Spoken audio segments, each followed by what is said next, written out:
जय श्री गणेशाय नमः। अविघ्नमस्तु। आई कुलस्वामिनी माते की जय। जय श्री गुरुदत्त श्री स्वामी समर्थ महाराज की जय। निशंक होई रे मना, निर्भय होई रे मना, प्रचंड स्वामी बळ पाठीशी, नित्य आहे रे मना, नित्य आहे रे मना। श्री स्वामी समर्थ महाराज। आजपासून आपण गुरुचरित्र कथामृतचे पारायण सुरू करत आहोत. तर हे पारायण सगळ्यांनी आजपासून ऐकावे ही नम्र विनंती. सादर करत आहेत सोनलताई. श्री स्वामी समर्थ. नमस्कार स्वामी भक्त हो. श्री स्वामी समर्थ. जय जय स्वामी समर्थ. अवधूत चिंतन श्री गुरुदेव दत्त. आपण ऐकत आहोत गुरुचरित्र कथा अमृतसार, अध्याय 32. वैधव्य आचार धर्म. मृत ब्राह्मण जिवंत झाला. अगस्त्य ऋषींच्या आश्रमात आलेल्या देवांना बृहस्पतींनी पतिव्रतेचा आचारधर्म कसा असावा हे सविस्तर सांगितले. पतिनिधनानंतर वैधव्य प्राप्त झालेल्या स्त्रीने कसे वागावे, काय करावे, काय करू नये, म्हणजेच विधवेचा आचारधर्म सविस्तर समजावून सांगितला.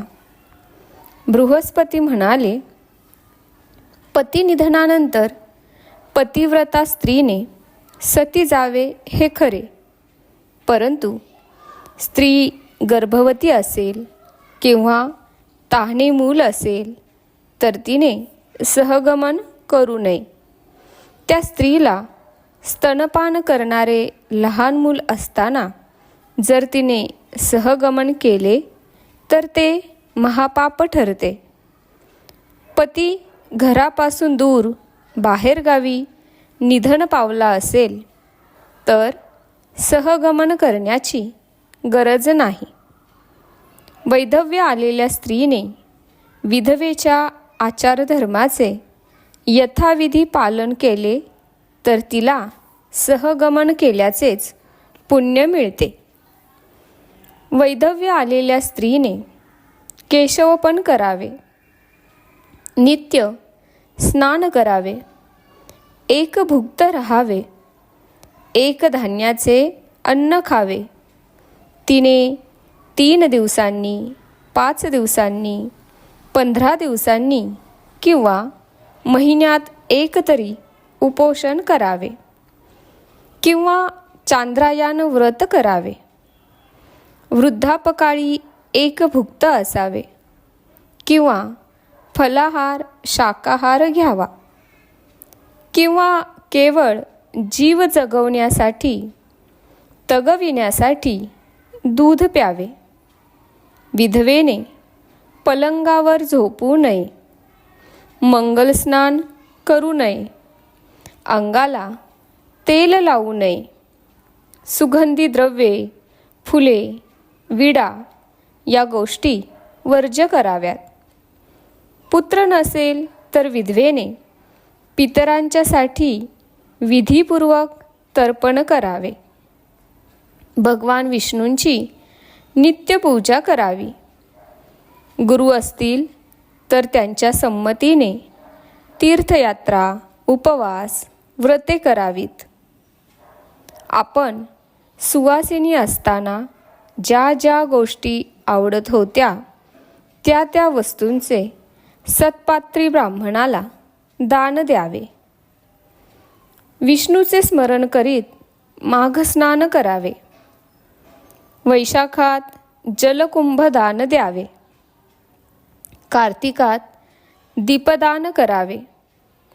माघ महिन्यात तीळ व तूप यांचे दान करावे. वैशाखात पानपोई घालावी. शंकराची पूजा करावी. त्यामुळे अनंत पुण्य लाभते. ब्राह्मणांच्या घरी पाणी पुरवठा करावा. अतिथीला अन्न द्यावे. अतिथीला पाय धुण्यासाठी पाणी द्यावे.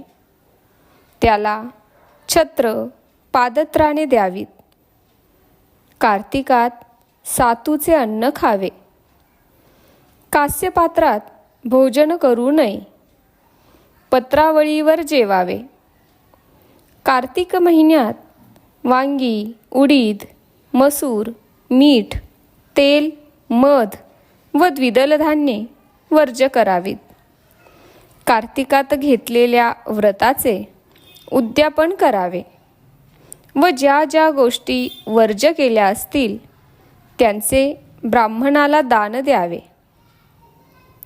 कास्यपात्रातून तुपाचे दान द्यावे. भूमिशयन केले असल्यास पलंगाचे दान द्यावे.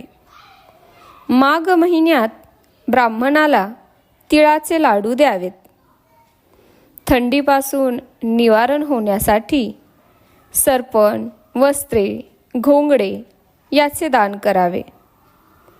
भगवान शंकराची व विष्णूची यथाविधी पूजा करावी. शंकराला रुद्र अभिषेक करावा. पुत्र असेल तर त्याच्या आज्ञेत राहावे. आत्मा वै पुत्र नाम म्हणजे पतीच पुत्ररूपाने जन्मास येतो हे श्रुतिवचन लक्षात ठेवावे. विधवेने कधीही चोळी घालू नये. पांढरे वस्त्र परिधान करावे. ही पुण्यकृत्ये दिवंगत पतीला नरकापासून वाचवितात. बृहस्पतीने अगस्त्यांच्या आश्रमात सर्व देवांना जो आचारधर्म सांगितला तो त्या ब्रह्मचारी तपस्व्याने त्या ब्राह्मण स्त्रीला सांगितला. मग तो तिला म्हणाला, मी तुला 2 मार्ग सांगितले आहेत. सहगमन करणे किंवा विधवेच्या आचारधर्माचे पालन करणे. तुला जो पसंत असेल त्या मार्गाने तू जा. दोन्ही मार्ग परलोकाची प्राप्ती करून देणारे आहेत. तुझ्या ठिकाणी धैर्य असेल तर तू सहगमन कर किंवा विधवेच्या आचारधर्माचे पालन करीत राहा. दोन्हींचे पुण्य सारखेच आहे. ब्रह्मचार्याने असे सांगितले असता ती ब्राह्मण स्त्री हात जोडून म्हणाली, यती महाराज, मी खूप लांबून येथे आले आहे. माझ्याबरोबर माझ्या नात्यागोत्यातील असे कोणीही नाही. असे असताना तुम्ही माझे सांत्वन केलेत. मला सदुपदेश केलात. तुम्ही खरोखर माझे वडील बंधू आहात. तुम्ही मला 2 मार्ग दाखविलेत. पण विधवा म्हणून जगणे मला झेपणार नाही. मी तरुण आहे. कारण नसताना लोक माझी वाटेल तशी निंदा करतील. मला नको ती दूषणे देतील. मला वैधव्याचे जगणे नकोसे होईल. त्यापेक्षा पतीबरोबर जाणेच योग्य ठरेल. मी सती जाण्यास तयार आहे. त्यावर तो ब्रह्मचारी म्हणाला, तुझी इच्छा असेल तसे तू कर. तू मोठ्या आशेने श्री गुरूंचे दर्शन घेण्यासाठी खूप लांबून आली आहेस. तुझी इच्छा पूर्ण झाली नाही याचे फार वाईट वाटते. पण प्रारब्ध कुणाला चुकले आहे?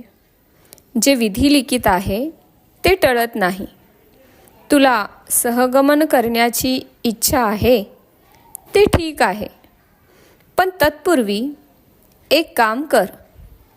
देवादिकांनाही आपले विधिलिखित टाळता येत नाही.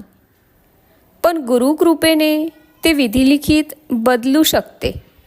म्हणून तू सहगमन करण्यापूर्वी संगमावर जाऊन श्री गुरूंचे दर्शन घे. त्या स्त्रीने हे मान्य केले.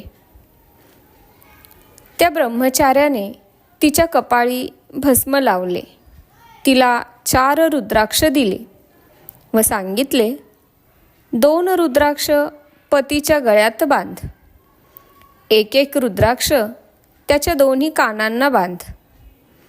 श्री गुरूंचे पाय धुताना ब्राह्मण रुद्रसूक्त म्हणतात. ते चरणतीर्थ घेऊन स्वतःच्या व पतीच्या देहावर शिंपड. सुवासिनींना सौभाग्यदान दे. ब्राह्मणांना दक्षिणा दे. मग श्री गुरूंची आज्ञा घेऊन सहगमन कर. असे सांगून तो ब्राह्मण अचानक दिसेनासा झाला. मग त्या ब्राह्मण स्त्रीने काही अन्य ब्राह्मणांना बोलावून आपल्या पतीच्या प्रेतावर योग्य ते संस्कार करविले. तिने स्नान करून सौभाग्य अलंकार व वस्त्रे परिधान केली. कपाळी हळदी कुंकू लावले. मग लोकांनी प्रेत नदीच्या काठावर नेले. मग ती स्त्री हातात अग्नी घेऊन प्रेताजवळ गेली. त्यावेळी ती केवळ 16 वर्षांची होती. तिचं दर्शन घेण्यासाठी गावातील अनेक स्त्रिया तिथे आल्या होत्या. त्या स्त्रीचा सती जाण्याचा तो दृढ निश्चय पाहून सर्व स्त्रिया तिची प्रशंसा करू लागल्या. या पतिव्रतेने आपल्या 42 पिढ्यांचा उद्धार केला. सर्व स्त्रियांना अशीच सद्बुद्धी हो, असे त्या स्त्रिया म्हणत होत्या. मग त्या स्त्रीने तिथे असलेल्या स्त्रियांना सौभाग्यवाने दिली. सर्वांच्या पाया पडून ती म्हणाली, मी आता माहेरी जात आहे. मला प्रेमाने निरोप द्या. माझ्या सासू सासऱ्यांनी काही विचारले तर येथील हा प्रकार त्यांना सांगू नका. त्यांना हे समजले तर त्यांना खूप दुःख होईल. त्या दुःखाने ते प्राणत्याग करतील. आम्ही भीमा तीरावर श्री गुरूंच्या जवळ आनंदात आहोत असेच त्यांना सांगा. येथे श्री गुरुचरणांच्या दर्शनाने माझ्या पतीची प्रकृती खूप सुधारली आहे असे त्यांना सांगा. आणि हेच माझ्या आईवडिलांनाही सांगा.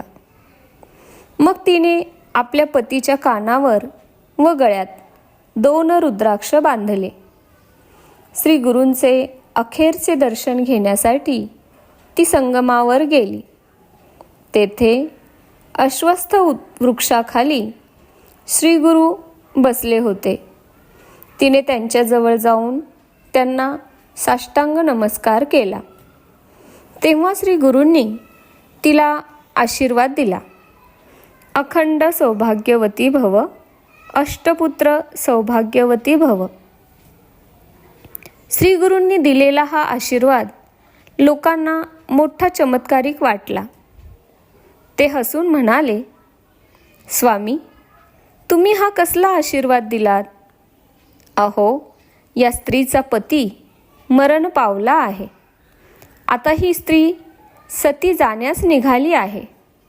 सती जाण्यापूर्वी तुमचे दर्शन घ्यावे म्हणून ही आपल्या चरणांशी आली आहे.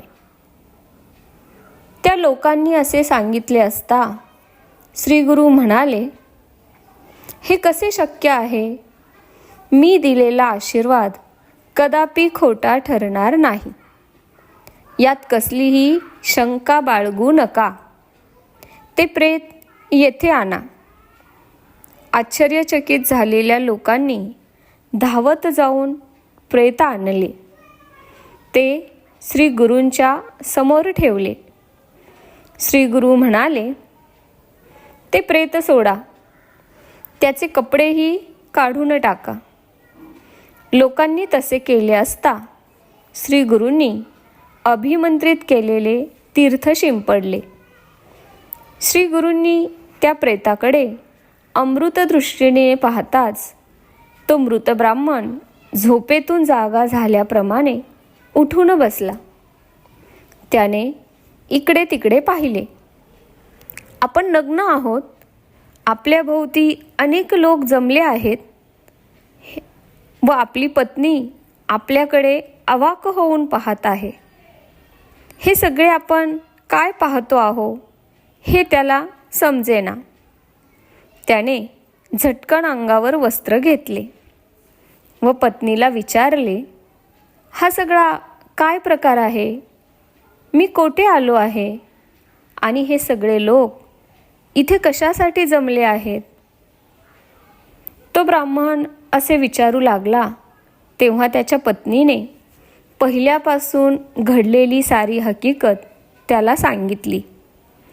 मग ती दोघे श्री गुरूंच्या चरणांवर मस्तक ठेवून त्यांची अनेक प्रकारे स्तुती करू लागली. अहो श्री गुरु, तुमचा जय जयकार असो. आम्ही केवळ पापी म्हणूनच आपणास विसरलो. तुम्ही ब्रह्मा विष्णू महेश स्वरूप आहात. कृपासागरा, आमचे रक्षण करा. तुम्ही जगाचा उद्धार करण्यासाठीच मनुष्य वेशात पृथ्वीवर अवतीर्ण झाला आहात. सर्व भूतमात्री चराचरात तुम्हीच आहात. आता आमचे रक्षण करा. आमच्या अपराधांची क्षमा करा. आता आम्हाला जन्म मरण नको. तुम्ही ज्यांच्यावर कृपा करता त्यांचे चारी पुरुषार्थ सिद्धीला जातात आणि अंती त्यांना मोक्षप्राप्ती होते. त्या ब्राह्मण पती पत्नीने असे स्तवन केले असता प्रसन्न झालेले श्री गुरु त्यांना म्हणाले, आता कसलीही चिंता करू नका. तुमचे सर्व दोष नाहीसे झाले आहेत. तुम्ही अष्टपुत्र दीर्घायुषी व्हाल. तुम्हाला चारी पुरुषार्थ प्राप्त होतील आणि शेवटी तुम्ही जीवनमुक्त व्हाल. तुम्हाला मोक्ष प्राप्त होईल. याच वेळी तेथे असंख्य स्त्री पुरुष जमले होते. ते सर्व आनंदाने श्री गुरूंचा जय जयकार करू लागले. त्यांना वंदन करू लागले.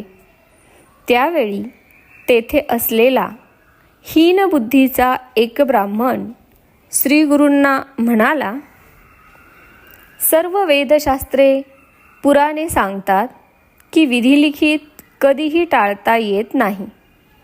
मनुष्याला त्याच्या प्रारब्धानुसार मृत्यू येतो. मग हा ब्राह्मण त्याच्या प्रारब्धानुसार मरण पावला असता जिवंत कसा झाला? यावर श्री गुरु म्हणाले, मी सांगतो ते नीट ऐक. या ब्राह्मणाला पुढचा जन्म जो येणार आहे त्यातील काही वर्ष आयुष्य मी या ब्राह्मणाला या जन्मी मिळावीत अशी विनंती ब्रह्मदेवाला केली व ब्रह्मदेवाकडून पुढील जन्मातील 30 वर्ष या जन्मासाठी या ब्राह्मणासाठी मागून घेतली. श्रीगुरूंचे हे शब्द ऐकताच सर्व लोक अक्षरशः अवाक् झाले. प्रत्यक्ष विधिलिखित बदलण्याचे सामर्थ्य केवळ श्री गुरूंच्या ठायी आहे हे पाहून सर्व लोक श्री गुरूंना वारंवार वंदन करू लागले. त्यांचा जय जयकार करू लागले. मग सर्वजण श्री गुरूंना वंदन करून आपापल्या घरी गेले. या प्रसंगाने श्री गुरूंची कीर्ती 10 दिशांना पसरली. मग त्या ब्राह्मण पती पत्नींनी संगमात स्नान करून श्री गुरूंची यथासांग पूजा केली. मोठा दानधर्म केला. श्री गुरूंची मनोभावे आरती केली. ही कथा सांगून सिद्धयोगी नामधारकाला म्हणाले, नामधारका, यानंतर एक मोठी अद्भुत कथा घडली. ती मी तुला सांगतो, लक्षपूर्वक ऐक. अशा रीतीने श्री गुरु चरित्र अमृतातील वैधव्य आचारधर्म मृत ब्राह्मण जिवंत झाला या नावाचा अध्याय 32 समाप्त. श्री गुरु दत्तात्रेयार्पणमस्तु. आध्यात्मिक रहस्य. पातिव्रत्याची महती सांगताना काया वाचा मनाने पतीशी एकनिष्ठ राहण्यावर जो भर जुन्या धर्मशास्त्रकारांनी दिला आहे, त्या योगे समाजात व्यभिचारादी दुष्कर्म घडू नयेत, स्त्रिया दूषित होऊ नयेत, वाटेल ती हिणकस, अनौरस, बेवारशी प्रजा निर्माण होऊ नये, सुसंस्कृत सुखी समाजातील उच्च मूल्यांचा ऱ्हास होऊ नये, दुष्ट दुर्बल अनाथ दरिद्री लोक बाधू नयेत व व्यापक काळाचा विचार करता समाजात सुप्रजा, सुक्षता, सुव्यवस्था, एकजिनसीपणा व देवत्वाकडे जाणारी मनोवृत्ती यांची जोपासना वैयक्तिक मोहांना तिलांजली देऊन होत राहावी असा योग्य हेतू होता. या अध्यायात एका ब्राह्मणाला श्रीगुरूंनी सांगितले आहे की ज्या दत्त नावाच्या विप्राला त्यांनी पुन्हा जिवंत केले, त्याच्या पुढील जन्मातील 30 वर्ष आयुष्य या जन्मासाठी त्यांनी ब्रह्मदेवाकडून मागून घेतले. सरस्वती गंगाधराने त्या प्रश्न विचारणाऱ्या ब्राह्मणाला पुढे नरकात जावे लागेल असे म्हटले आहे. गुरुचरित्र ग्रंथात ओळी क्रमांक रु 179 येथे याचा संदर्भ आलेला आहे. येथे श्री गुरूंनी काही त्या ब्राह्मणाचा धिक्कार केलेला नाही. त्यांनी त्याच्या शंकेला जे उत्तर दिले ते खरे आहे. जीवाच्या पुढच्या आयुष्यातील काही काळ त्याला या आयुष्यात गुरु, सिद्ध, ईश्वर हे देऊ शकतात. हीच त्यांची खरी थोरवी आहे. जीवाची जन्मोजन्म वाटचाल मोक्ष मार्गाने चाललेली असते. त्याला अमुकच एका जन्मात आयुष्य जास्त देऊन त्याची प्रगती लवकर जास्त होईल असा संभव असला तर सिद्ध तसे करतात. आपल्यासारखेच ते शिष्यांना किंवा कृपाकिंत भक्तांना लिग्लाविग्रही करू शकतात. पण हे भाग्य, हे जीवदान खरोखर परमार्थात अधिकारी असणाऱ्यांच्याच वाट्यास येत असते. त्यासाठी आपली श्री गुरूंवरील, परमेश्वरावरील भक्ती अढळ असायला हवी. तसेच आपली निष्ठा दृढ असावी लागते. स्वामी भक्त हो, अशा प्रकारे हा अध्याय इथे समाप्त झाला आहे. श्री स्वामी समर्थ. जय जय स्वामी समर्थ. अवधूत चिंतन श्री गुरुदेव दत्त. धन्यवाद.